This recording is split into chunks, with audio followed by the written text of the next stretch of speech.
How did you go from teaching to law?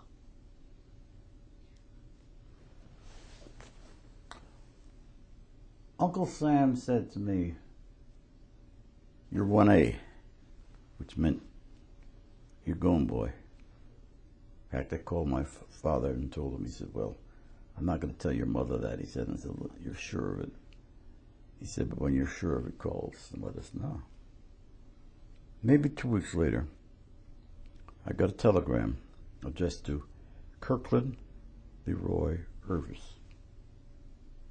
No one ever knew my name was Kirkland, but somebody in government did. "You are ordered to report to such and such an address, Washington, D.C., 9 a.m., such and such a date." I called my father. I said, "Well, this is it. I guess I'm going in." He said, "Well, let us know what happened." I said, "I'll probably package up my things and mail them." I thought, that's it. Took a bus because Baltimore is within walking distance of Washington. Found the building. There's a soldier outside. There's another one around the block, which I could see. So I figured, well, this is the real thing.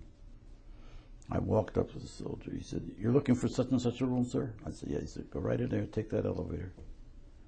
So I went in, took the elevator, going up to the floor, he told me. Another soldier there waiting. "For whom not for whom," he didn't say. "Who are you waiting for?" I said, "I'm not waiting." I said, "I was called here." "Oh, all right, okay. Go through that door there." I go through the door. In a fairly large room, maybe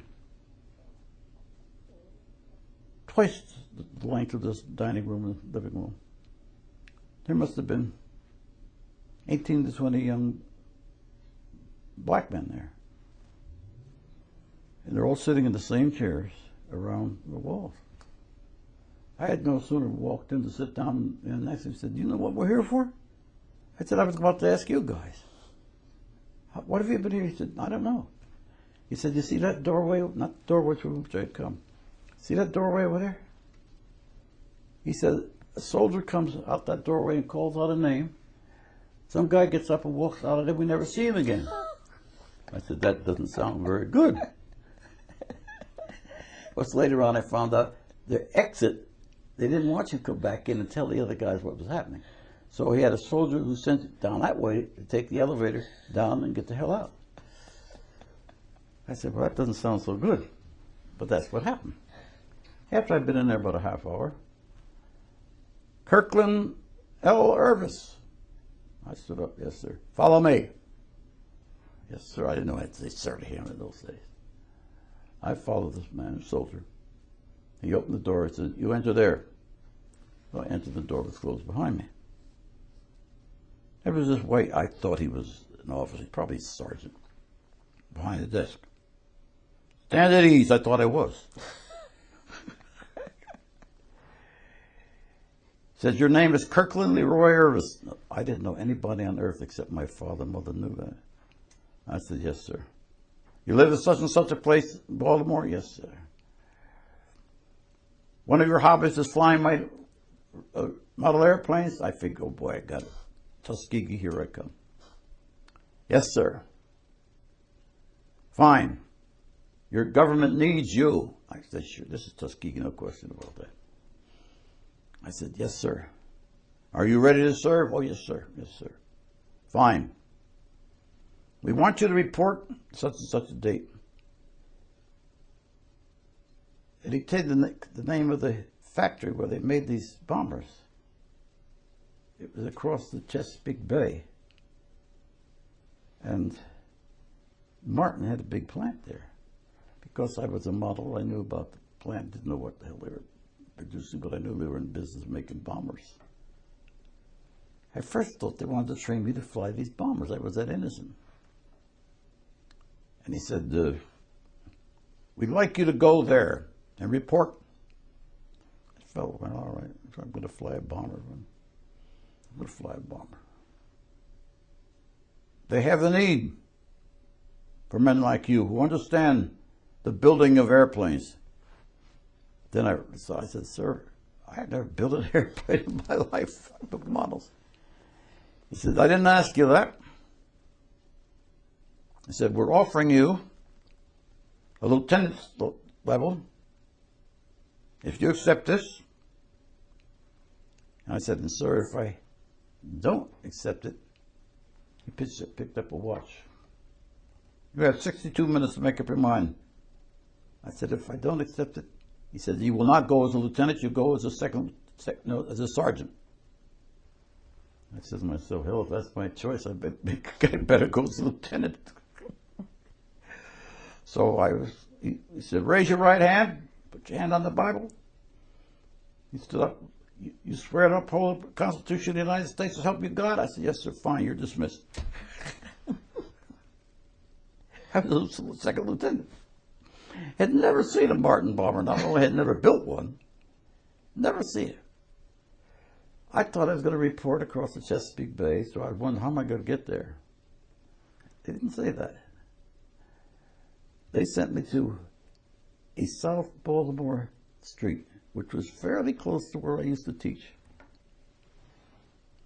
Ramshackle stuff, whorehouse, around the horn. There was an old school they had converted. And as a second lieutenant, I did my duty. I walked up the outside steps and walked through the open doors because it was warm. I'm looking down there, the whole, I call it the first floor, really, well, I guess it was, there was a basement floor. All the way back were colored people, mostly women, working on metal. I didn't see any airplanes. I said, this can't be part of Martin, for God's sakes. And it wasn't. They were training primarily black women because they're the only ones available. How to cut aluminum, how to rivet, how to scribe, how not to scratch aluminum, how to mark it. And when they were through, they'd send them over to work at the Martin plant across the Chesapeake Bay. And that was my assignment in the Army. And the guy who was my captain, was a heck of a nice guy. Fact is, he followed my career so much that when years later I was graduated as a lawyer, he showed up. But at that time he was captain, and I walked up to him. He said, "Didn't they teach you how to salute?" I said, "Oh yes, sir." I mean, fine. Now he said, "Forget it. We don't salute each other around here." I said, "What do we do?" He chuckled. He said, "What you will do is learn how to drill aluminum without scratching it, how to cut aluminum accurately, how to rivet." I said, "Sir, I don't know a thing about riveting." He said, "You'll learn." I said, "Well, how long will I be here?" He said, "What do you mean?" I thought again, they're going to train me to go across the Chesapeake Bay to help build the Martin bombers. They wanted me to teach. My training was in teaching. These mainly black women, there were a couple of old men there, how to do these things. And then they sent them across the Chesapeake to report to the Martin plant. And I did that for 3.5 years. Now, I didn't know anything about scribing aluminum, didn't know anything about cutting aluminum, knew not a damn thing about riveting. And I told the captain that. He said, "We know that." He said, "But you go through the course." He said, "You'll learn." I said to myself, "Boy, this is going to be a boring war. I'm going to spend the whole war drilling holes in aluminum riveting." But I was wrong.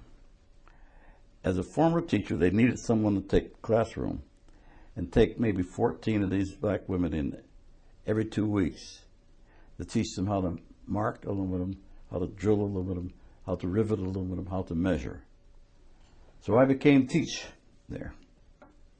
Now the women I was teaching were middle-aged women. They weren't the young women, though we had a couple of college kids tried to get in there. They didn't know a damn thing about airplanes or aluminum or drilling or anything.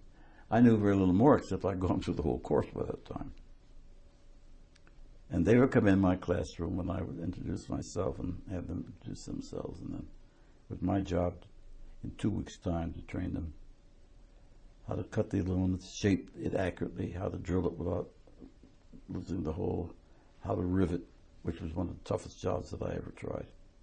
Really tough to get it. It's got to be just perfect. Can't be slightly off. It's got to be absolutely perfect. And they called me Teach. All the students called me Teach, whatever. So, hi, Teach. How you doing? So you did that for 3 years. 2 years and I counted the number of months. I think 2 years and 8 months and 8.5 months. Well, I had them counted out.